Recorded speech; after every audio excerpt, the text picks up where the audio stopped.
जियोयान और जुनेर को मैदान से बाहर निकलते हुए देखकर जियोनिंग का चेहरा कांप उठा, जबकि उसके हाथ इतनी सख्त हो गए कि हड्डी में टूटने की आवाज़ सुनाई दे रही थी। उसकी ईर्ष्या ने उसकी आंखों को थोड़ा लाल कर दिया। ब्रैट, अब से 1 महीने बाद मैं तुम्हारे सारे दांत तोड़ दूंगा। जियोनिंग ने शब्दों को थूक दिया क्योंकि उसने गुस्से में प्रशिक्षण क्षेत्र छोड़ दिया। उच्च मंच पर जियो जान जाने ही वाला था कि उसने दृश्य देखा और जूनेर और जियोयान को गौर से देखा, जबकि उसकी आंखों में चिंता का एक संकेत चमक रहा था। यानेर, वह क्या उसे जन पसंद है? एक सुनेर की पृष्ठभूमि।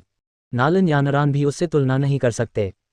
प्रतिभाशाली स्तर की प्रतिभा के साथ भी उसके पीछे की शक्ति से अनुमोदित होना बेहद मुश्किल होगा।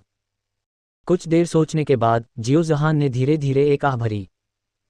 चलते समय जियोयान अचानक खाली हो गया क्योंकि उसे याद आया कि अभी क्या हुआ था। एक कोने में मुड़ते हुए जन ने अचानक लाल चेहरे के साथ जियोयान की बांह को छोड़ दिया। अपने गालों को बाहर निकालते हुए उसने जियोयान पर आरोप लगाते हुए देखा। उस गति को खोते हुए जो उसे आगे खींच रही थी, जियोयान को एक नुकसान हुआ कि क्या करना है, और यहाँ तक कि बिना किसी कारण के भी आहें भर दीं। उसकी आंखें जूनेर पर चली गईं क्योंकि उसने सोचा कि जूनेर का क्या अर्थ है। जियोयान की खाली घूरना महसूस करते हुए जूनेर छोटा चेहरा लाल रंग से लाल हो गया क्योंकि उसके हाथ सहज रूप से ऊपर उठे और उसने कहा, जियोयान गेगे तुम। अहम अहम। अपने स्तूप से जागते हुए जियोयान ने हिंसक रूप से खांसी, जबकि उसका चेहरा अस्वस्थ लाल हो गया और उसने सोचा, मैं अपनी बहन के प्रति ऐसा सोचने के लिए इतना नीचे कब गया। भले ही जूनेर और जियोयान का वास्तविक रक्त संबंध नहीं था, फिर भी वे दोनों एक दूसरे के साथ एक दशक से अधिक समय तक रहे और उनका रिश्ता एक रक्त भाई या बहन की तुलना में बहुत खराब नहीं था। यह आश्चर्य की बात नहीं थी कि जियोयान ने पहले से ही जूनेर को अपनी छोटी बहन के रूप में सोचा था और खुद के प्रति अपराध और प्रतिकर्षण महसूस किया जब उसे एहसास हुआ कि वह क्या सोच रहा था। अचानक एहसास होने से माहौल काफी अजीब सा हो गया। जूनेर ने अपना सिर नीचे कर लिया और उसके सामान्य लालित्य को एक लड़की की शर्मिंदगी से बदल दिया गया था। कभी कभी उसने जियोयान के चेहरे की तरफ झांकने के लिए अपनी निगाहें झुका लीं, जो सीधे आगे देख रहा था। अजीब माहौल के तहत बहुत लंबा रास्ता एक महान विजय की तरह महसूस नहीं हुआ जिसे अंत तक पहुंचने में हमेशा के लिए लग गया। बेशक विजय कितनी देर तक महसूस हुई, इसके बावजूद इसका अंत हो गया, जहां पथ 2 दिशाओं में विभाजित हो गया।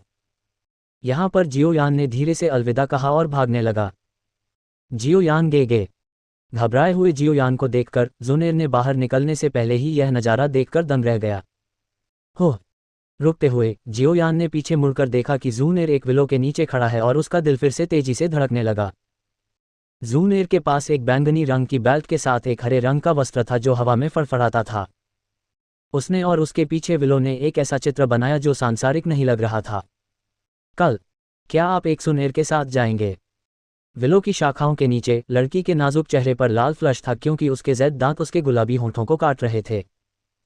खूबसूरत आंखों की एक जोड़ी जियोयान को प्रत्याशा के संकेत के साथ देख रही थी। यह विश्वास करना कठिन था कि सुरुचिपूर्ण जन इस तरह के आकर्षक शब्द बोलेंगे। उसके आकर्षण ने जियोयान के दिमाग को फिर से भटका दिया। चुपचाप खुद की आलोचना करते हुए जियोयान ने दबी स्वर में जवाब दिया। बाद में वह जूनेर की मुस्कुराती निगाहों के नीचे भाग गया। जियोयान को छोड़ते हुए देखते हुए जूनेर ने हंसते हुए अपना मुंह ढक लिया। फिर वह अपनी भौहों को सिकोड़ गई और बहुत दूर एक तालाब में चली गई। तालाब में प्रतिबिंब ने चमकदार आंखों और सफ़ेद दांतों के साथ एक सुंदर चेहरा दिखाया। उसके प्रत्येक इशारे के साथ एक अकथनीय आकर्षण था जिसने एक को आकर्षित किया। बहुत सुंदर। एक घुमाव करते हुए जन के होठों पर एक संतुष्ट मुस्कान दिखाई दी। दूर नहीं, कुछ युवक जो बाहर के रोमांच के बाद अभी अभी कबीले में लौटे थे, उनके मुंह खुले हुए थे। उनकी आंखों ने अपना आश्चर्य दिखाया जबकि वे मूर्खता से लड़की को विलो के नीचे देखते थे। अपने कमरे में वापस सिकुड़ते हुए जियोयान ने दरवाजा बंद करते हुए एक बड़ी सांस ली। अपने माथे पर ठंडे पसीने को पोंछते हुए वह फूट फूट कर मुस्कुराया। ये लड़की जब वह बड़ी हो जाती है तो वह शायद नीलामी में याफी से भी ज्यादा सुंदर होने वाली है। अभी भी जन से भरा हुआ था। ये याद करते हुए कि जन की आंखें कितनी सुंदर थीं, जियोयान ने अचानक अपने दिल में जलन महसूस की। अपना सिर हिलाते हुए जियोयान ने कमीने को अपनी ओर शाप दिया और अंत में शांत हो गया। अपनी पीड़ादायक बाहों को घुमाते हुए जियोयान अपने कमरे के कोने में गया और जल्दी से कूदने से पहले लकड़ी के बेसिन को बाहर निकाला जो नींव के अमृत से भरा था। उसकी त्वचा के खिलाफ ठंडे पानी के स्पंदन के साथ जियोयान के शरीर में एक मध्यम गर्मी फैल गई और धीरे धीरे उसमें थकान दूर हो गई। जैसे ही लहरें बनी जियोयान आलसी लकड़ी के बेसिन के किनारे लेट गए क्योंकि उनकी सांस धीमी और शांत हो गई थी। प्रशिक्षण के क्षेत्र में आज सभी के चेहरे पर सदमे को याद करते हुए जियोयान के चेहरे पर मुस्कान दिखाई दी। ताकत इस दुनिया की सबसे महत्वपूर्ण चीज। अपने मंदिरों को रगड़ते समय एक ठंडा लेकिन सुंदर चेहरा अप्रत्याशित रूप से उसके दिमाग में आ गया। ये था नालन यानारान का। अपनी आंखों के संकुचित होने के साथ जियोयान ने बड़बड़ाया, 2 और साल। बेहतर होगा कि आप तैयार हो जाएं क्योंकि मैं आपको ढूंढ लूंगा। अगर शब्दों के भीतर शीतलता के लिए नहीं तो कोई भी यह मान लेता कि जियोयान के शब्द एक प्रेमी के लिए थे न कि कड़वे प्रतिद्वंद्वी के लिए। मुख्य हॉल में नालन यानारान के घुड़सवार रवैये और वाक्यांशों को याद करते हुए जियोयान के हाथ धीरे धीरे मुट्ठी में मुड़ गए। उसने जो शर्म का अनुभव किया वह उसमें अंकित थी। हाँ, मैं एक ब्रेक भी नहीं ले सकता। वह व्यक्ति, भले ही वह अभिमानी है, मिस्टी क्लाउड्स के गुट के नेता द्वारा लिया गया है, उसकी प्रतिभा और क्षमता बहुत जर्जर नहीं होनी चाहिए। जियोयान के होठों ने एक ठंडी मुस्कान बना दी। एक गहरी सांस लेते हुए जियोयान ने महसूस किया कि हर बार जब वह नालन यानारान के बारे में सोचता तो उसके पास एक नई ताकत होती जो उसे अपनी सीमा तक धकेल देगी। उसने जल्दी से अपनी आलसी स्थिति को दूर कर दिया और सीधे लकड़ी के बेसिन के भीतर बैठ गया। इससे पहले कि वह धीरे धीरे अपने दिमाग से सभी विचारों को प्रशिक्षण शुरू करने के लिए प्रेरित करता है, उसके हाथों ने एक प्रतीक बनाने के लिए बुना हुआ। दूसरे दिन की परीक्षा के बाद से जियोयान स्पष्ट रूप से महसूस कर सकता था कि कुलीनों ने उसे जो निगाहें भेजी वे अब उपहास से भरी नहीं थीं, बल्कि सम्मान से भरी हुई थीं। इन नई निगाहों के लिए जो उसने 3 साल पहले ही अनुभव कर लिया था, जियोयान खुद से भरे हुए बिना शांत और भावहीन था क्योंकि वह कितना सम्मान था। परीक्षा समाप्त होने के अगले दिन जियोयान अपने वचन पर खरा उतरा और शहर और पहाड़ों दोनों में दर्शनीय स्थलों का आनंद लेने के लिए जूनेर के साथ गया। अपने पिता जियोजान के अलावा जन कबीले के भीतर जियोयान के सबसे करीबी व्यक्ति थे और इसलिए जियोयान उनके किसी भी अनुरोध को अस्वीकार नहीं कर सका। आराम के दिन के बाद जियोयान का जीवन अपनी शांत और व्यवस्थित स्थिति में लौट आया। बाकी समय के लिए डू क्यूई को प्रशिक्षित करने के लिए अपने कमरे में लौटने से पहले और कभी कभी जूनेर और उसके पिता के साथ चैट करने के लिए वह सुबह पहाड़ों के पीछे डू तकनीकों का अभ्यास करता था। उनका जीवन सादा और व्यवस्थित था। इस अवधि के दौरान जियोयान कभी कभी कबीले के चारों ओर घूमते हुए जियोमेई से मिलते थे और जब उन्होंने जियोयान बियाओगे की नर्म गड़गड़ाहट सुनी तो उन्होंने एक मुस्कान और बचने के कुछ बहाने के साथ जवाब दिया। उन लोगों के प्रति जिन्होंने अपनी कठिनाइयां में उसे छोड़ दिया, जियोयान कभी भी उनके करीब नहीं गए। वह जानता था कि जो लोग उसकी पुनर्जन्म प्रतिभा के कारण अचानक उसके प्रति सम्मानजनक और मित्रवत हो गए, वह एक ठंडे अजनबी की तरह काम करेगा जब वह अपनी प्रतिभा खो देगा। इस तरह का बैकस्टेप एक बार इसका अनुभव करना काफी था। 1 महीने का समय धीरे धीरे बीत गया और जियो कबीले के आयु समारोह में आने में केवल 7 दिन शेष थे। भले ही बड़ी मात्रा में समय बीत चुका था, परीक्षा से लेकर आयु समारोह के 7 दिन पहले तक जियोयान की 8 डुआन क्यूई तक पहुंचने की इच्छा का जवाब नहीं दिया गया था, जिसने उसे निराश किया। 2 और दिनों के लिए 8 डुआन क्यूई के लिए प्रयास करने के बाद जियोयान को अभी भी सफलता का अनुभव नहीं हुआ और निराशा के बीच उन्होंने अपने प्रशिक्षण में ढील दी ताकि वह आयु समारोह के आने के लिए शीर्ष स्थिति में हो सकें। लेकिन ठीक उसी समय जब उसने सोचा कि उसे कोई उम्मीद नहीं है एक सफलता बनाना और 8 डुआन क्यूई में कूदना, एक दिलचस्प आश्चर्य आया। रात के दौरान, जो कि आयु समारोह के आने से 2 दिन पहले था, जियोयान, जो एक गहरी नींद में था, अचानक कूद गया जैसे कि वह स्वप्न में चल रहा था और इससे पहले कि वह अपने कपड़े उतारता वह लकड़ी के बेसिन में कूद गया जिसमें मुश्किल से कोई नींव बची थी। आधी रात तक संघर्ष करने के बाद जियोयान ने आखिरकार अपनी आंखें खोल दी, फिर भी सो रही थी, और फिर सफलता। जियोयान, जबकि खुश और आश्चर्यचकित, केवल ये कह सकता है, वास्तव में यदि कोई कबीला वर्षों से समृद्ध होना चाहता है तो सबसे महत्वपूर्ण कारक कबीले की जीवन शक्ति है। और कबीले की जीवन शक्ति कबीले की युवा पीढ़ी, कबीले का नया खून है। केवल नए रक्त की निरंतर आपूर्ति के साथ ही एक कबीला, एक विशाल मशीन, सुचारू रूप से चल सकता है।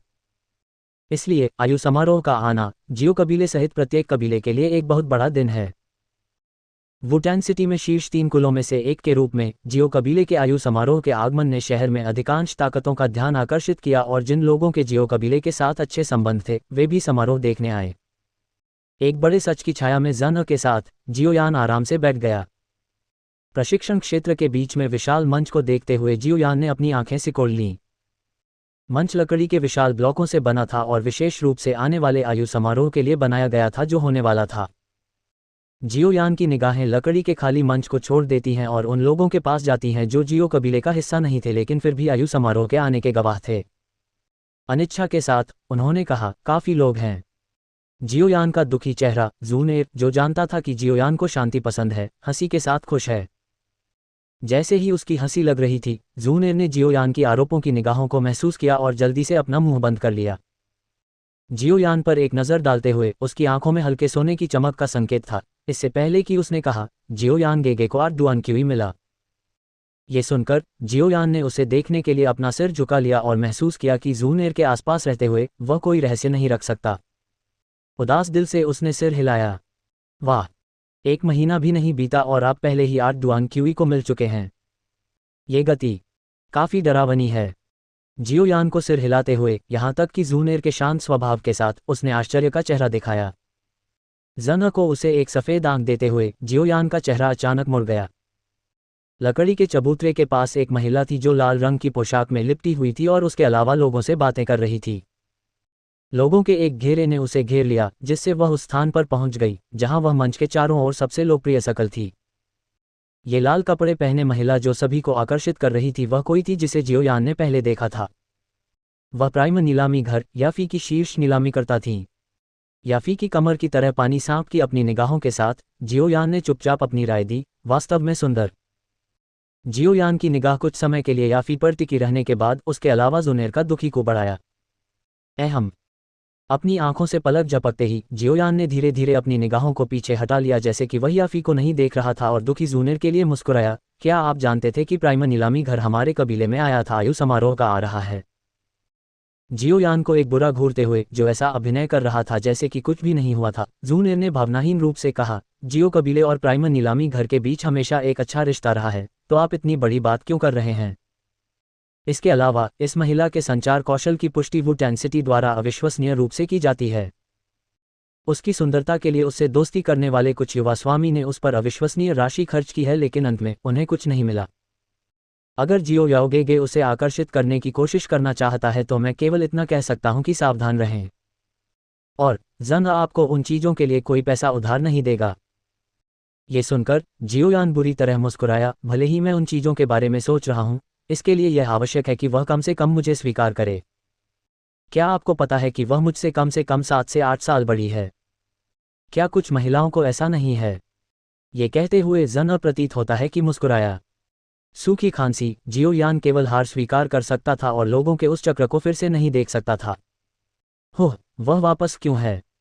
ये देखकर कि जियोयान अब वहां नहीं देख रहा था, जूनेर ने इस बिंदु का पीछा करना बंद कर दिया और मौन के एक क्षण के बाद उसने जोर से कहा, कौन? जन की निगाहों का अनुसरण करने के बाद जियोयान की भौहें धीरे धीरे झुक गईं। दोनों की निगाहें एक लड़की की ओर इशारा करती थीं, जो स्कूल की वर्दी पहने हुए थी और वर्तमान में एक पेड़ पर झुकी हुई थी। उसकी कमर पर एक तलवार लगी हुई थी। वह काफी लंबी थी और सबसे आकर्षक विशेषता उसके लंबे पैर थे, जो इतने सेक्सी थे कि याफी के पैर भी उसकी तुलना में पीला पड़ गए।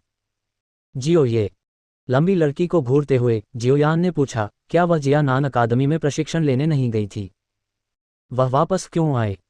जूनेर ने चिढ़ाते हुए अपने कंधे को सुंदर तरीके से सिकोड़ लिया। जियोयान गेगे, इस बार आपको कुछ परेशानी हो सकती है।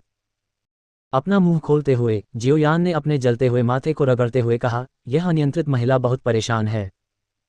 धिक्कार है, मैंने जो कुछ किया वह गलती से पिछले पहाड़ों में उसके नहाने की जगह में ठोकर खा गया और गलती से उसके पैरों को छू गया।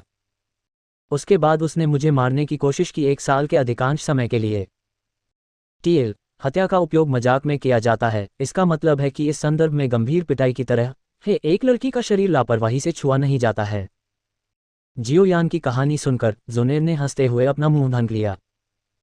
अचानक उसे याद आया कि कैसे जियोयान ने रात के दौरान उसकी मदद की थी और उस दौरान उसके शरीर से संपर्क किया था, जिससे उसके चेहरे पर लाल रंग का ब्लश दिखाई दिया। जियोयान ने ठंडे मुस्कुराते हुए अपने होठों को शुद्ध किया। वह महिला जियोनिंग की बहन है और वे दोनों अच्छे लोग नहीं हैं। उस कमीने की मेरे प्रति दुश्मनी आंशिक रूप से उसके कारण है।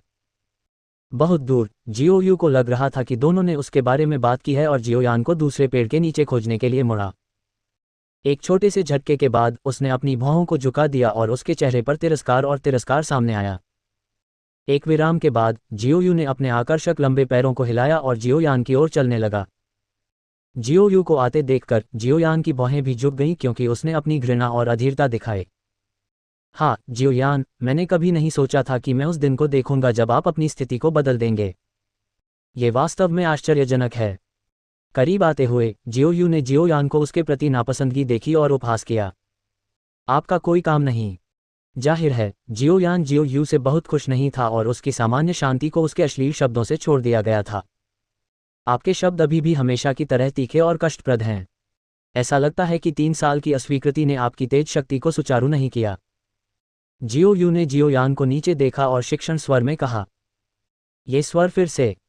अपने दिमाग में एक नाराज सांस छोड़ते हुए जियो यान ने नीचे देखा और इस लड़की की बारीकी से जांच की कि उसने लगभग 1 साल से नहीं देखा था।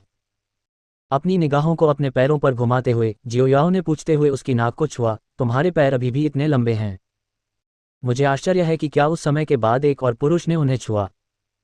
ये सुनकर जियो यू जो उपहास कर रहा था उसके चेहरे पर अंधेरा होने के कारण रुक गया। जियो यान के शब्दों ने जियो यू के कमजोर स्थान पर छुरा घोंप दिया और बाद में एक फिट में उसकी कमर पर उसकी तलवार पर हाथ रखा। एक उपहास के साथ जियो यान पीछे की ओर झुक गया और आलस्य से कहा, क्या आप लड़ना चाहते हैं? तो क्या? जियो यू ने अपनी तलवार पर अपनी पकड़ मजबूत कर ली, जबकि उसके आवेग को रोकने के लिए सख्त कोशिश की और इसके साथ जियो यान को हैक करना शुरू कर दिया। एक उपहास के साथ उसने ताना मारा, भले ही तुम्हारी प्रतिभा वापस आ गई हो तो क्यों मायने रखता है? 3 साल पहले मैं जियो यू आपको अपने जीवन के लिए भाग सकता था और 3 साल बाद मैं अभी भी ऐसा कर सकता हूं। जियो यान की भौहें कूद गईं क्योंकि उसने जियो यू की हल्की बैंगनी स्कूल की वर्दी की ओर देखा, जहां उसके सीने पर 3 सोने के सितारे थे। इन सितारों ने जियो यू की ताकत का प्रतिनिधित्व किया, एक 3 सितारा डूजे। ऐसा लगता है कि अकादमी में उनका साल बर्बाद नहीं हुआ था। तुम्हारी गंदी आंखें कहाँ देख रही हैं? ये देखकर कि जियो यान कहाँ घूर रहा था, जियो यू का पहले से ही अंधेरा चेहरा और भी गहरा हो गया है। क्या आपने ऐसा नहीं पहना है ताकि लोग आपको नोटिस करें? जियो यान ने उसकी नाक को छुआ। उनके शब्द जो लापरवाही से कहे गए थे जियो यू को रोष में कूदने का कारण बना। कठिन। अपने दांत काटते हुए जियो यू जो पहले से ही अपनी सीमा पर था, आखिरकार एक क्लैंक के साथ अपनी तलवार निकाल ली। जियो यान पर अपनी तलवार की ओर इशारा करते हुए उसने कहा, क्या तुम सच में सोचते हो कि मैं तुम्हारी जीभ काटने से डरता हूं? उसके सामने चमकती स्टील की तलवार को घूरते हुए जियो यान ने पलक भी नहीं झपका जब उसने कहा, आप कोशिश क्यों नहीं करते? बात करते समय जियो यान का दाहिना हाथ थोड़ा सा मुड़ा हुआ था क्योंकि धीरे धीरे एक स्पंदन भंवर बन गया था। 3 हुआन स्तर की डू तकनीकों के साथ जियो यान 3 स्टार डूजे से बहुत डरता नहीं था। उन दोनों को देखकर जो वार करने वाले थे, जू ने किनारे पर असहाय रूप से अपना सिर हिलाया। जैसे ही उसने दूर से देखा वह उन्हें सचेत करते हुए मुस्कुराई, जियो शूशू और वे आ रहे हैं। जन के शब्दों को सुनकर जियो यू की बाहें फड़फड़ा गईं और उसने जियो जान को एक बदसूरत चेहरे के साथ जल्दी करते हुए देखने के लिए अपना सिर घुमाया। हम्फ, आपका सौभाग्य नहीं रहेगा। ठंडे हम्फ के बाद जियो यू ने अपनी तलवार को उसकी खुरपी में लौटा दिया और मुड़ गया। अपने लंबे पैरों के साथ आगे बढ़ते हुए जियो यू ने जुनेर के सामने रुकते हुए कहा, जुनेर बियाओ में आपकी प्रतिभा और सुंदरता दोनों ही शीर्ष श्रेणी के हैं, लेकिन आपको कुछ लोगों से दूर रहना चाहिए वरना आप कुछ बुरी आदतों से दागदार हो सकते हैं। तब पछतावे के लिए बहुत देर हो जाएगी। जियो यू की टिप की ओर जूनेर यह कहते हुए मुस्कुराया, जियाओ यू बियाओ जी के अनुस्मारक के लिए धन्यवाद, लेकिन जूनेर सोचता है कि जियो यांगेगे महान है। जन के सार्थक शब्दों को सुनकर जियो यू के चेहरे ने रंग बदल दिए क्योंकि उसने मुस्कुराते हुए जन पर स्कैन किया। अंत में जियो यू ने गहराई से कहा, एक बार जब आप कबीले छोड़ देंगे तो आपको पता चल जाएगा कि दुनिया कितनी बड़ी है। ऐसे अनगिनत लोग हैं जो उससे कहीं अधिक प्रतिभाशाली हैं। यदि आप किसी ऐसे व्यक्ति से मिलते हैं जो आपके दिल को झकझोर देता है तो जियो यू बियाओ जी आप बहुत ज्यादा सोच रहे हैं। एक सुनेर को विश्वास नहीं है कि ऐसा कुछ होगा। जन के लाल होंठ शुद्ध हो गए क्योंकि उसने जियो यू को बाधित किया। जन द्वारा बाधित होने के बाद जियो यू शर्मिंदा हो गया, इसलिए वह जियो यान को एक अंतिम दुष्ट घूरने के बाद चली गई। जियो यू को छोड़ते हुए गुस्से में देखते हुए जियो यान ने धीरे धीरे एक सांस छोड़ी क्योंकि उसका चेहरा घृणा से भरा हुआ था और वापस उसके सामान्य शांत चेहरे में बदल गया। आहें भरते हुए उसने कहा, मैं वास्तव में उसे पसंद नहीं करता। ये सुनकर जूनेर ने हंसते हुए अपना मुंह ढक लिया। मैं वास्तव में उत्सुक हूं कि वह हमेशा जियो यांगेगे के खिलाफ क्यों जा रही है। भले ही आपने गलती से उसके नहाने की जगह पर ठोकर खाई हो, लेकिन उसे तुम्हारे खिलाफ इतना नहीं होना चाहिए। मुझे कैसे पता होना चाहिए? जियो यान ने जियो जान की ओर देखने से पहले मासूमियत से सिकोड़ लिया और कुछ और लोग उसकी ओर चल रहे थे। यानेर, क्या तुम ठीक हो? जियो यू कहाँ है? जल्दी से चलते हुए और बिना किसी नुकसान के जियोयान को देखकर जियोजान ने एक सांस छोड़ी और उसने पूछा। थोड़ा सिकोड़ते हुए जियोयान हंसा, मैं ठीक हूँ। उस महिला के सिर में खून की भीड़ थी। आपको उससे थोड़ा बचना चाहिए। उस लड़की का गुस्सा खराब है और अब वह एक 3 सितारा डूजे है। अगर आप लोग लड़ते हैं तो आप हारने वाले अंत में होंगे। इसके अलावा वह पहली एल्डर की पोती है, इसलिए अगर आप लोग लड़ते हैं तो मैं उसे दंडित करने की अच्छी स्थिति में नहीं हूँ। जियोजान ने असहाय होकर कहा। जियोयान ने बिना कोई जवाब दिए मुस्कुराते हुए उसकी नाक को छुआ। यहाँ यान एयर, ये प्राइमर नीलामी घर का शीर्ष नीलामी करता है, याफी को याद करता है। पिछली बार की नींव का अमृत उसके माध्यम से लाया गया था। जियोजान उसके पीछे लाल कपड़े पहने महिला को दिखाने के लिए अलग हो गया क्योंकि उसने उसका परिचय कराया था। जियोयान ने उस खूबसूरत महिला को देखा जिसने अपने कार्यों के साथ परिपक्वता दिखाई और एक शर्मीली मुस्कान का खुलासा किया जो उसकी उम्र के लिए उपयुक्त था। हाय याफी जी। टीएल जी का अर्थ है बहन, जिसका उपयोग अनौपचारिक रूप से किया जा सकता है, जिसका अर्थ है कि कुछ महिला एक से थोड़ी बड़ी है। उसकी आकर्षक आंखें जियोयान पर टिकी हुई हैं। याफी के सुंदर चेहरे ने उसके पते के कारण एक मुस्कान दिखाए। अपने लाल होंठ हिलते हुए याफी ने मुस्कुराते हुए पूछा, मैंने सुना है कि युवा मास्टर जियोयान ने सिर्फ 1 साल में 4 डुआन क्यूई को उठाया। हे, वह प्रशिक्षण गति वुटान सिटी में बहुत बड़ी खबर बन गई है, लेकिन क्या ये वास्तविक है? जियोयान ने अपना सिर झुका लिया और शर्मीली ने कहा, यह पिता की नींव की खरीद का परिणाम है। जियोयान के अप्रत्यक्ष प्रवेश को सुनकर, यहाँ तक कि याफी के शांत स्वभाव के साथ, वह हौंफने में मदद नहीं कर सकती थी। उसकी आंखों में जिज्ञासा और रुचि कौंध गई जैसा उसने सोचा। 4 डुआन क्यूई सिर्फ 1 साल में, वह प्रशिक्षण गति भयावह है। उस नींव के अमृत के लिए मैंने व्यक्तिगत रूप से इसकी जांच की थी और स्वाभाविक रूप से इसके प्रभावों को जानता हूं। ये किसी की प्रशिक्षण गति के साथ थोड़ी मदद कर सकता है, लेकिन इस पर भरोसा करने में 4 डुआन क्यूई को बढ़ा सकता है। असंभव। ये देखते हुए कि दोनों का एक बुनियादी परिचय था, जियोजान ने आकाश की ओर देखा और जियोयान के कंधे को थपथपाया। एक मुस्कान के साथ उसने कहा, ठीक है, आयु समारोह का आना शुरू होने वाला है और मैंने कुछ चीजें तैयार की हैं। मुझे बाद में निराश मत करो। जियोयान ने मुस्कुराते हुए सिर हिलाया। जियोजान के बाद याफी ने पलटने से पहले जियोयान पर एक नज़र डाली। नीलामी घर में कुछ वर्षों के साथ वह छोटी से छोटी जानकारी भी समझ सकती थी और जब उसने युवक की आंखों में देखा तो उसने महसूस किया कि भले ही उसके सामने का युवक शर्मीला दिखाई दे रहा था, उसकी पिच काली आंखों में कोई भी भावनाएं नहीं बचीं। ये शांत था, एकांत झील की तरह। इतनी कम उम्र में अपनी भावनाओं को नियंत्रित करने में सक्षम होने के लिए ये बववा आसान नहीं है। घूमना, यह विचार याफी के दिमाग में लग रहा था। आयु समारोह के आने के कई अलग अलग चरण थे और यह इतना जटिल था कि यह किसी के सिर को चोट पहुंचा सकता था। प्लेटफॉर्म के नीचे बैठे जियोयान ने उस युवक को उस प्लेटफॉर्म पर देखा जो एक गुड़िया की तरह चारों ओर ले जा रहा था। वह मदद नहीं कर सकता था, लेकिन अपने माथे को रगड़ता था क्योंकि उसने अपने अलावा जूनेर से कहा था, यह आयु समारोह का आ रहा है।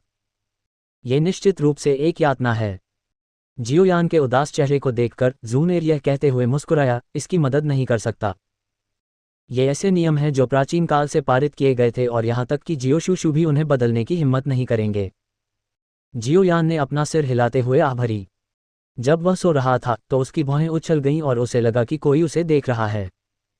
अपनी आंखें सिकोड़ते हुए उसने मंच के बाईं ओर देखा। जियाओनिंग खड़ा था, जो जूनेर और जियोयान को देखते हुए ईर्ष्या से भरा था। जब उसने बाद में देखा तो उसने तेजी से अपनी मुट्ठी उठाए, आक्रामक तरीके से। बेवकूफ। इस शब्द को हल्के से कहते हुए जियोयान की दृष्टि थोड़ी बाईं ओर चली गई, जियोयू के पास जो जियोनिंग के पास खड़ा था। उसकी आंखें उसके लंबे और सेक्सी पैरों पर साहपूर्वक तब तक घूमती रहीं जब तक कि उसका चेहरा हरा नहीं हो गया, इससे पहले कि वह अंत में एक ठंडी मुस्कान के साथ दूर देखता। साइड से जियाओयान की हरकतों को देखते हुए थोड़ा असहाय महसूस करते हुए जूनेर खुद को मुस्कुरा रहा था। जब जियोयू की बात आई तो जियोयान ने अपनी सामान्य शांति खो दी और हमेशा उसे तब तक उकसाया जब तक कि वह पूरी तरह से पागल नहीं हो गई। लकड़ी की ठंडी कुर्सी पर झुकते हुए जियोयान ने अपनी आंखें बंद करके प्रतीक्षा करते हुए अपने बगल की युवती की मीठी खुशबू का आनंद लिया। जब आयु समारोह का आना लगभग आधा हो गया था तो अंत में जियोयान की बारी थी। मंच से एक चिल्लाहट सुनकर अतिथि मंच पर सभी ने जियोयान को या तो उत्सुक या संदिग्ध निगाहों से देखा। अधिकांश के लिए उन्हें इस कारण का एक बड़ा हिस्सा कि वे जियो कबीले के आयु समारोह में आने वाले समारोह में यहाँ क्यों थे, उन युवाओं पर एक नज़र डालना था जिन्होंने वुटान सिटी में इस तरह के हंगामे का कारण बना था और ये देखने के लिए कि क्या वह अफवाहों में वर्णित था। जियोयान ने धीरे धीरे अपनी आंखें खोलीं और चारों ओर से घूरने से उसे ऐसा महसूस हुआ कि वह चिड़ियाघर में बंदर है, जिससे उसने इस्तीफे में अपना सिर हिला दिया। एक हल्की आह और एक निष्क्रिय चेहरे के साथ जियोयान ने धीरे धीरे सभी की निगाहों के नीचे मंच पर कदम रखा। आयु समारोह का आगमन दूसरे एल्डर जियोयांग द्वारा आयोजित किया गया था। हालांकि दूसरे एल्डर ने कभी भी जियोयान को अपनी कोई सहानुभूति नहीं दी, लेकिन वह शायद ही कभी जियोयान को परेशान करने के लिए अपने रास्ते से बाहर गया। इसके अलावा प्रारंभिक परीक्षा के दिन से ही वह काफी मधुर थे। कम से कम जो पहले उसके चेहरे पर स्पष्ट रूप से प्रस्तुत किया गया था, वह अब पुराने झुर्रीदार चेहरे पर दिखाई नहीं दे रहा था। अपनी आंखों में एक जटिल अभिव्यक्ति के साथ जियोयांग ने अपने दिल में एक आह भर दी, क्योंकि उसने इस युवक को देखा जिसने उसके जीवन में तालिकाओं को उलट दिया था। जियोयांग की ओर चलने से पहले समारोह के लिए आवश्यक सामग्री को लेते हुए उनका चेहरा थोड़ा हिल गया। दूसरे बड़े को उसकी ओर चलते हुए देखते हुए जियोयांग ने पिछले उधम मचाते और उबाऊ समारोह को याद किया और उसे माइग्रेन था। एक कड़वी मुस्कान के साथ उसने अपनी आंखें बंद कर लीं और अपने भाग्य का इंतजार करने लगा। सबकी नज़रों में जियोयांग जटिल नौकरशाही दृश्य के अंत में आधे घंटे तक एक बेवकूफ़ की तरह खड़ा रहा। अपने दिल में राहत की सांस लेकर जियोयांग ने अपनी आंखें खोल दीं। अपने शरीर के चारों ओर के विभिन्न मसालों को देखकर उसने अपनी आंखें उदासी में घुमा लीं। सभी जटिल कदम खत्म होने के बाद दूसरे बड़े ने अपनी भौं से पसीना पोंछा और ब्लैकस्टोन स्मारक की ओर मुड़कर चिल्लाते हुए कहा, औपचारिक परीक्षण। औपचारिक परीक्षण पिछले महीने के परीक्षण के समान था, जो था बस एक प्रारंभिक परीक्षा। पिछले परीक्षण का उद्देश्य कबीले के अभिजात वर्ग को बाहर निकालने के लिए था, ताकि वे मुख्य मंच पर वास्तविक आयु समारोह के वास्तविक आगमन को ले सकें, जबकि बाकी 7 दुआन और कबीले के सदस्यों के पास केवल एक सरल समारोह होगा जो कुछ हद तक जर्जर परीक्षा थी। प्रारंभिक परीक्षण की तुलना में इस समय के बाद से बहुत अधिक सटीक परीक्षण व्यक्तिगत रूप से जियो कबीले के दूसरे बड़े 2 स्टारडू ग्रैंड मास्टर द्वारा जांचा गया था। इसने दिखाया कि आने वाले आयु समारोह को कितना गंभीरता से लिया गया। टीएल डूजे योजक चिन्ह ग्रेटर दैन डू मास्टर योजक चिन्ह greater than do grand master. दूसरे एल्डर के चिल्लाने के साथ जो लोग अपने दिमाग से ऊब चुके थे, उन्होंने अचानक मंच पर अपना ध्यान केंद्रित करते हुए ध्यान केंद्रित किया। मेहमानों के मंच पर वहां बैठे लगभग सभी लोग भी काले कपड़े पहने युवक को घूर रहे थे। आज उनकी यात्रा का उद्देश्य ये पुष्टि करना था कि क्या 4 साल पहले पूरे वुटेन सिटी में जिस युवक ने हंगामा किया था, वह वुटेन सिटी को फिर से हिला देगा। अपने चारों ओर जलती हुई निगाहों को नजरअंदाज करते हुए जियोयांग शांत था, क्योंकि वह काले स्मारक तक गया था। शांत जियोयांग को देखते हुए दूसरे एल्डर के सूखे हाथ ने काले स्मारक को छुआ, क्योंकि उसकी डूक्यूई के एक किनारा को इसका परीक्षण करने के लिए उसमें धकेल दिया गया था। बाद में वह बगल में कदम रखा और जियोयांग को घूरने में बाकी सभी के साथ शामिल हो गया। भले ही वह पिछले परीक्षण में मौजूद था, वह मदद नहीं कर सकता था, लेकिन आश्चर्य करता था, क्या ये बच्चा वास्तव में 7 दुआन क्यूई को मिला था। जियोयांग के प्रदर्शन के झटके ने विशेष रूप से इस दूसरे बुजुर्ग को प्रभावित किया और उन्होंने विशेष रूप से आयु समारोह के आने के प्रभारी होने के लिए कहा, ताकि वह ये सुनिश्चित कर सके कि वह व्यक्तिगत रूप से जियोयांग का परीक्षण कर सके। दूसरे एल्डर की सवालिया निगाहों की अवहेलना करते हुए जियोयांग का हाथ धीरे धीरे काले स्मारक को छू गया। जियोयांग को स्मारक को छूते हुए देखकर जियोयू मदद नहीं कर सका, लेकिन जियोनिंग को फुसफुसाते हुए अपना सिर घुमाते हुए अपनी भौहों को घुमाया, क्या वह वास्तव में 7 दुआन क्यूई को मिला। क्योंकि जियोयू मांगने के बाद 2 दिन पहले ही घर पहुंचा था अकादमी से ब्रेक, वह जियोयांग के प्रारंभिक परीक्षण को देखने के लिए वहां नहीं थी और इस तरह उसकी उपलब्धियों के बारे में अभी भी संदेह था। अपनी बहन द्वारा पूछे जाने पर जियोनिंग ने यह कहते हुए सिर हिलाया, हाँ, उस आदमी ने कुछ ऐसा खा लिया होगा जिससे उसे सिर्फ 1 साल में 4 दुआन क्यूई कूदने में मदद मिली। उसके प्रश्न की एक बार फिर पुष्टि होने के बाद जियोयू ने झुंझलाहट में उसके पैरों को थपथपाते हुए उसके होठों को एक साथ धकेल दिया। मंच पर युवक को गुस्से से घूरते हुए उसके सुंदर चेहरे ने उसके जिद्दी रवैये को दिखाया, जैसा उसने सोचा था, मेरे बिना वास्तव में इसे देखे बिना मुझे विश्वास नहीं होगा कि उस अपन ने उसकी स्थिति को बदल दिया है। एक गहरी सांस लेते हुए जियोयू ने यह कहते हुए उपहास किया, उस बच्चे ने पिछली बार कुछ किया होगा, लेकिन इस बार दूसरे बड़े की जांच करने के साथ मैं हो जाऊंगा। इससे पहले कि वह अपना विचार समाप्त कर पाती, जियोयू का चेहरा कड़ा हो गया, क्योंकि बाकी शब्द उसके गले में फंस गए। उच्च लकड़ी के मंच पर विशाल काले स्मारक चमकते हुए चमकते थे, क्योंकि स्मारक पर सुनहरे शब्द दिखाई देते थे, डू जेड क्यूई 8 दुआन। खामोश, सब चुप थे। ऊपर काले पत्थर की गोली पर परिलक्षित सुनहरे शब्दों पर सभी की आंखें खाली रूप से केंद्रित थीं। मेहमानों के मंच पर जमीन पर गिरने वाले चकनाचूर चाय के प्यालों की तेज स्पष्ट अंगूठी गूंजती थी।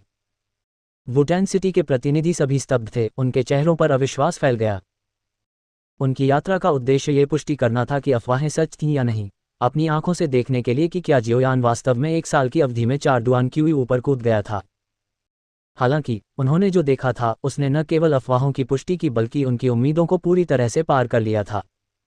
1 साल में 4 डुआन क्यूई, अब ये 5 डुआन क्यूई में बदल गया।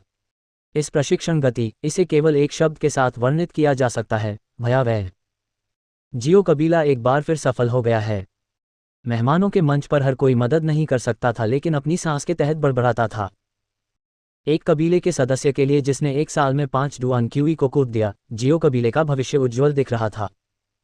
अगर विकास की ये दर जारी रहती है तो शायद 10 वर्षों में जियो कबीले में एक डुहुआन रैंक वाला सदस्य होगा। मेहमानों के मंच पर सभी ने एक दूसरे को देखा क्योंकि उनका दिल उस विचार पर भारी लग रहा था। डुहुआंग, यदि जियामा साम्राज्य में किसी भी कबीले में एक मजबूत डुहुआंग होता तो उनकी स्थिति जियामा साम्राज्य के भीतर आसमान छू जाती। यहाँ तक कि जियामा साम्राज्य में 3 सबसे बड़े कुलों, प्राइमा कबीले, नालन कबीले और रिटर कबीले, उस कबीले का सम्मान करेंगे। आखिरकार पूरे जियामा साम्राज्य में केवल कुछ मुट्ठी भर डुहुआंग स्तर के डूजेस थे। डुहुआन रैंक तक पहुंचने वाले प्रत्येक डूजे में स्वर्ग से लेकर महासागरों तक किसी भी चीज को गिराने और 10,000 दुश्मनों का आसानी से सामना करने की शक्ति थी। कोई भी समझदार साम्राज्य बिना वजन के डुहुआन को ठेस पहुंचाने की हिम्मत नहीं करेगा। परिणाम 300 साल पहले जियामा एम्पायर के एकमात्र डुहुआन डूजे ने युद्ध के परिणामस्वरूप अपने परिवार को मार डाला था। नतीजतन डुहुआन ने अकेले ही गुस्से में दुश्मन के 10,000 कुलीन शूरवीरों का नरसंहार कर दिया।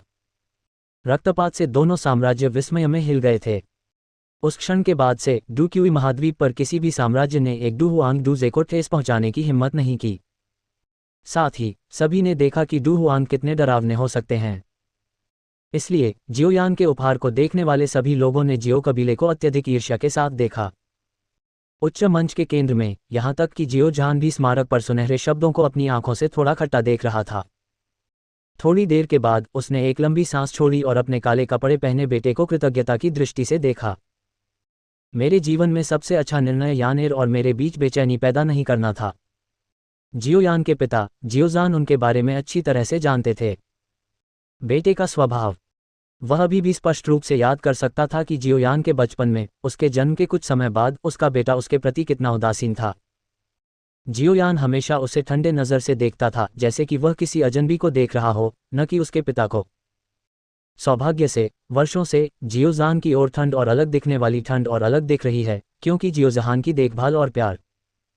उस समय के बारे में सोच रहा था जब जियोयान एक बच्चा था। जियोजहान काम गया। उसका मुंह हिल गया जबकि उसके चेहरे पर एक कोमल मुस्कान आ गई। जियो कबीले के नेता युवा मास्टर जियोयान की प्रतिभा वास्तव में दिमाग को उड़ाने वाली है। इस बार जियो कबीले में निश्चित रूप से एक आश्चर्यजनक रूप से भयानक डूजे होगा। जियोजान की तरफ से खड़े होकर याफी की खूबसूरत आंखें उसी व्यक्ति को देख रही थी जिसे जियोजान देख रहा था। जब उसने अपने विचार कहा तो उसका चेहरा अभी भी उसके उत्साह से थोड़ा लाल था। जियोजान जोर से हंसा, उसके चेहरे पर गर्व और उत्साह स्पष्ट रूप से दिखाई दे रहा था। उसने अपने हाथों को आपस में जोड़ा और एक विनम्र नज़र से याफी को वह उत्तर दिया, हाँ फी, उस बच्चे की प्रतिभा कभी कभी एक बड़ा आश्चर्य होता है, लेकिन अन्य समय में एक बड़ी निराशा होती है। आप ये भी जानते हैं कि कैसे वह 3 साल पहले सुर्खियों से गिर गया और अनगिनत कठिनाइयों का सामना करना पड़ा। किसी ने नहीं सोचा होगा कि वह अपनी प्रतिभा को फिर से हासिल कर लेगा, लेकिन यहाँ फिर से है। याफी की बाहें उसकी स्त्री मुस्कान से थोड़ी झुकीं। जियोयान की प्रतिभा अल्पकालिक थी या नहीं, वह नहीं जानती थी। अभी केवल एक चीज जो उसके लिए मायने रखती थी, वह थी उसकी क्षमता, जो उसके लिए काफी होगी।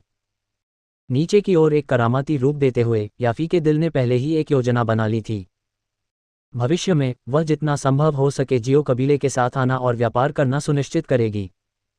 औपचारिक मंच के नीचे जियोयू ने एक कठोर चेहरे के साथ अपना मुंह खोला। उसने जोर से सांस लेते हुए काले स्मारक को सदमे में देखा। अचानक वह जियोनिंग पर बोली, क्या तुमने यह नहीं कहा कि वह 7 डुआन क्यूई था? वह कैसे ऊंचा है? जियोनिंग ने मासूमियत से बुदबुदाने से पहले कई बार मुंह खोला। पिछले महीने वह पहले से ही 7 डुआन था। इस महीने ऐसा लगता है कि उसे एक सफलता मिली है। 1 महीने में 7 डुआन से 8 डुआन तक जाना, ये कैसे संभव है? भले ही उस बव्वा को अपनी पुरानी प्रतिभा वापस मिल जाए, वह इस तेजी से प्रशिक्षित नहीं हो पाएगा। जियोयू ने कहा, 1 साल में 5 डुआन कूदने के लिए छोटी बव्वा को मर जाना चाहिए। इस तरह की गति जियानन अकादमी में उस राक्षस महिला को टक्कर दे सकती है। मुझे कैसे पता चलेगा? जियोनिंग ने एक कड़वी मुस्कान दी क्योंकि उसने दूर ज़ूनेर की ओर देखा, केवल उसकी निगाहों को प्रशंसा की आंखों से नीचे जियोयान पर टिकी हुई देखने के लिए, और उस पर बिल्कुल भी ध्यान नहीं दिया। तारानकन राजा कमीने। लड़की द्वारा अनदेखा किए जाने के बाद उसने अन्य सभी पर कृपा की। जियोनिंग का दिल ईर्ष्या की आग से चमक उठा। अपना सिर उठाते हुए उसने जियोयान पर एक क्रूर चकाचौंध फेंकी जो उसके युवा चेहरे के विपरीत थी। दूसरा बड़ा, क्या परीक्षा अभी खत्म हुई है? जियोयान ने स्मारक पर सुनहरे शब्दों को देखते हुए धीरे से पूछा। उसने धीरे धीरे अपना हाथ हटा दिया, जबकि वह विचलित दूसरे बुजुर्ग को देख रहा था। ओह, परीक्षण खत्म हो गया है। जियोयान की आवाज सुनकर दूसरा बड़ा अपने भ्रम से बाहर निकल गया। उसने अपना सिर हिलाया, हालांकि उसकी आंखें अभी भी इधर उधर बह रही थीं। बड़ा स्पष्ट रूप से अभी भी सदमे की स्थिति में था। 1 साल में 5 डुआन क्यूई जुटाने के लिए कितनी तेजी से प्रगति! वास्तव में भयानक। दूसरा बुजुर्ग अभी भी विचार में खो गया था और उसने अपने सामने के युवाओं को जटिल भावनाओं के साथ देखा। हालांकि उनकी पुरानी आंखों में जो संदेह था वह वास्तविकता के सामने गायब हो गया। सुनहरे शब्द धीरे धीरे स्मारक से फीके पड़ गए और यह एक गहरे काले रंग में लौट आया। भले ही सुनहरे शब्द विलुप्त हो गए हों, लेकिन दर्शक काफी स्थिर रहे। हर कोई अभी भी सदमे में लीन था। उच्च मंच पर दूसरे बड़े ने खांसी दी और अंत में उसने दर्शकों का ध्यान वापस ले लिया। औपचारिक परीक्षण पूरा हो गया है। नियमों के अनुसार जियोयान एक ही चुनौती स्वीकार करेगा। जो नीचे रैंक करते हैं उन्हें चुनौती देने की अनुमति दी जाएगी। कौन आगे आएगा? दूसरा बड़ा चिल्लाया क्योंकि उसकी आंखें युवा पीढ़ी पर हावी हो गईं। यदि कोई आयु समारोह के आने को एक परीक्षा के रूप में मानता है कि किसी की डू क्यूई कितनी ऊंची थी, तो चुनौती उसकी डू तकनीक की दक्षता की परीक्षा थी। अंततः जीवन और मृत्यु की लड़ाई में डाउ तकनीक परिणाम निर्धारित करने में एक प्रभावशाली कारक होगी। डू तकनीकों की दक्षता पर प्रत्येक कबीले का ध्यान उनके ध्यान से कम नहीं था कि वह डू जेड के डू क्यूई पर ध्यान दे। दूसरे बुजुर्ग की घोषणा सुनकर हल्का कोलाहल मच गया दर्शकों में। छोटी जियो पीढ़ी ने एक दूसरे को देखा जबकि कायरता ने अपने होंठ कस लिए। काले स्मारक पर सुनहरे शब्दों 8 डुआन क्यूई ने उनके दिल में किसी भी विचार को टुकड़े टुकड़े कर दिया था। फिलहाल उनके पास जियोयान के साथ युद्ध में अपनी ताकत का दावा करने की योग्यता नहीं थी। जियोयान चुपचाप मंच पर खड़ा था और शांति से अपने साथियों पर अपनी निगाहें घुमा ली। हर बार जब उसकी नज़र किसी जवान पर टिकी होती तो वह जल्दी से पीछे हट जाता।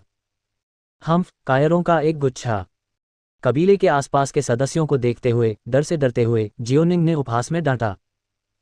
उसने अपना सिर उठा लिया और मंच पर काले पहने हुए युवाओं को चुनौतीपूर्ण रूप से देखा और मंच पर कदम रखने ही वाला था कि एक पतला हाथ उसे वापस खींच लिया।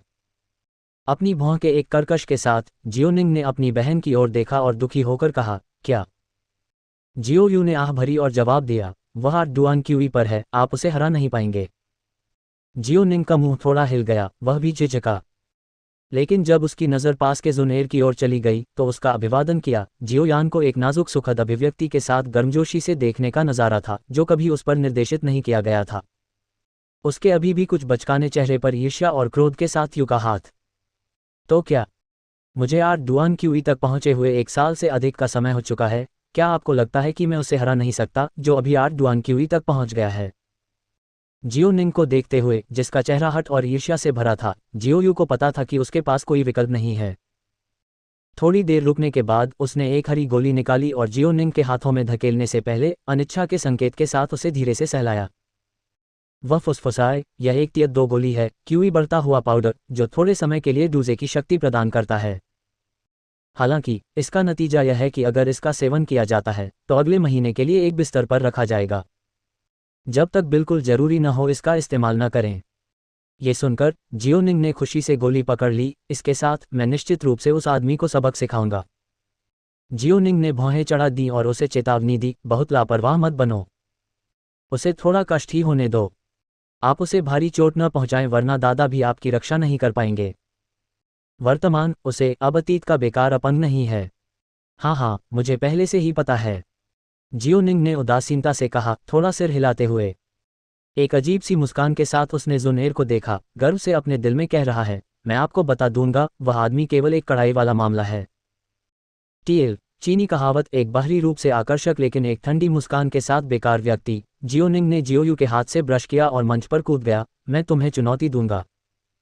ये सुनकर सभी की निगाहें जियोनिंग की ओर मुड़ गईं और ध्यान का केंद्र होने की भावना ने उनके चेहरे पर गर्व की दृष्टि और बढ़ा दी।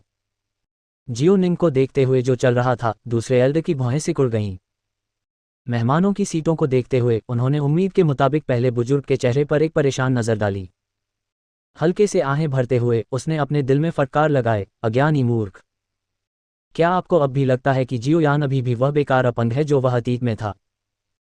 जियोनिंग ने दूसरे एल्डर के चेहरे पर भ्रूभंग पर ध्यान नहीं दिया और एक बड़ा कदम आगे बढ़ाते हुए वह अहंकार से मुस्कुराया, जियोयान, मुझे आपकी लड़ाई के कौशल का परीक्षण करने दो। जियोनिंग को अपने सामने देखने के लिए आलस्य से ऊपर देखते हुए जियोयान ने जवाब देने की भी जहमत नहीं उठाई।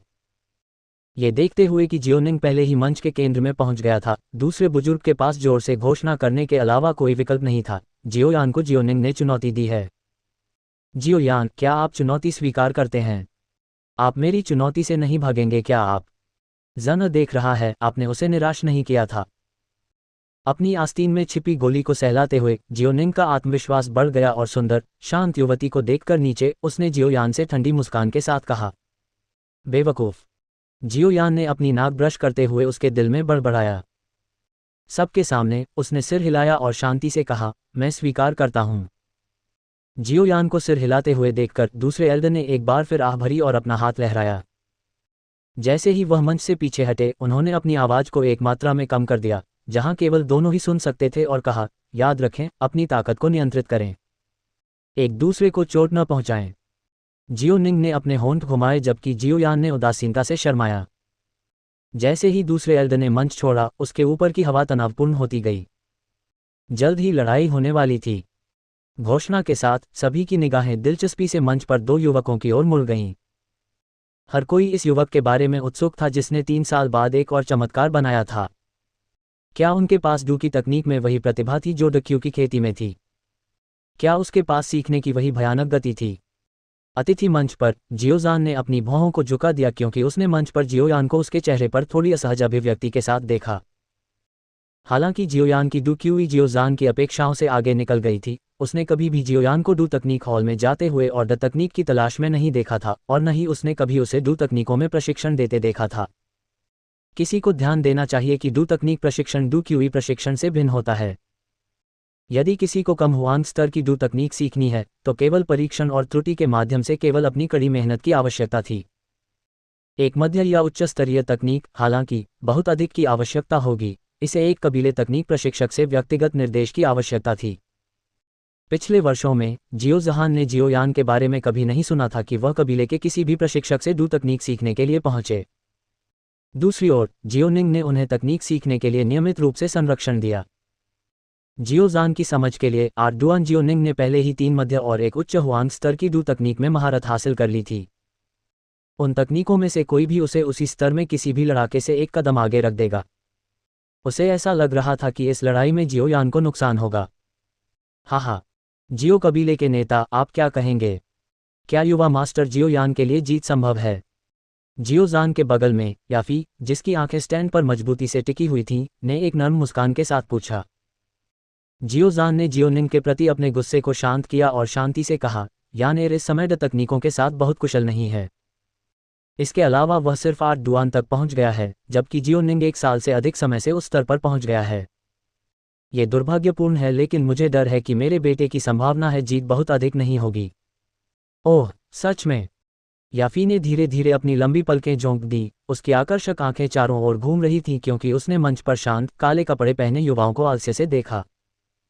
उसके होंठ एक छोटी सी मुस्कान में मुड़े हुए थे, उसके चेहरे को एक परिपक्व सुंदरता दे रहे थे। जैसा कि उसने कहा, मुझे नहीं पता क्यों, लेकिन मुझे युवा मास्टर जियोयान में बहुत भरोसा है।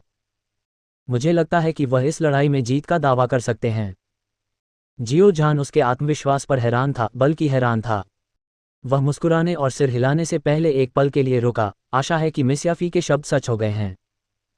अभी भी खड़े जियोयान का सामना करते हुए जियोनिंग ने उपहास किया और अपनी 2 मुट्ठी बंद कर ली क्योंकि उसने एक आक्रामक रुख अपनाया। जैसे ही वह आगे की ओर धराशायी हो गया, उसकी फीकी डू क्यूई ने उसे और भी अधिक खतरनाक रूप दिया। एक शब्द भी अधिक नहीं बोला गया। जियोनिंग का पैर जमीन से फट गया और खुद को जियोयान के करीब ले आया। और एक पल की झिझक के बिना जियोनिंग ने अपनी 2 मुट्ठियों को एक साथ लाया उसके प्रत्येक नाखून वहां खड़े धातु की तरह चमकते थे। जियोयान से आधे मीटर से भी कम दूर जियोनिंग रुक गया। उसका दाहिना हाथ एक पंजे का आकार ले लिया और जियोयान गर्दन की ओर मुड़ गया। मिडिल हुआंग लेवल 2 तकनीक रैंडिंग क्लॉस। जियोयान ने निकटवर्ती पंजों को उदासीनता से देखा। वह धीरे धीरे अंदर की ओर मुड़ी हुई एक हथेली को ऊपर ले आया और अचानक उसे सीधा कर दिया, जिससे एक बड़ी धक्का लगी। डक्यूई के जबरदस्त दबाव को महसूस करते हुए जियोनिंग का चेहरा ऐसे गिर गया जैसे कि उसे शारीरिक रूप से पीटा गया हो। फिर वह खुद को रोकने से पहले 10 कदम पीछे हट गया। वहां ऊपर की छत से देखते हुए जियो जहान ने आश्चर्य से नीचे देखा।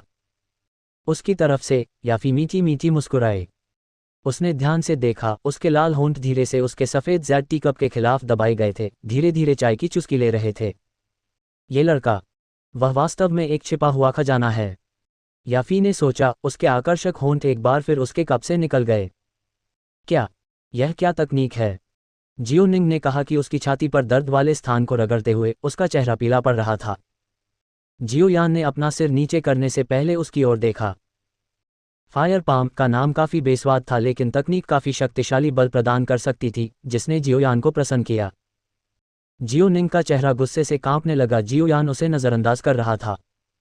जियोयान की ओर एक बार फिर चार्ज करते ही उसके जबड़े बंद हो गए। हथेलियों को बाहर की ओर फैलाकर जियोयान ने अतिक्रमण करने वाले जियोनिंग पर अपनी आंखें सिकोड़ लीं और अपने मुंह को एक क्रूर मुस्कान में बदल दिया। उसका दाहिना हाथ धीरे धीरे खुल गया और फिर अचानक बंद हो गया। उसकी हथेली से एक हिंसक आकर्षण बल निकला। हुआन लेवल 2 तकनीक वैक्यूम हैंड्स।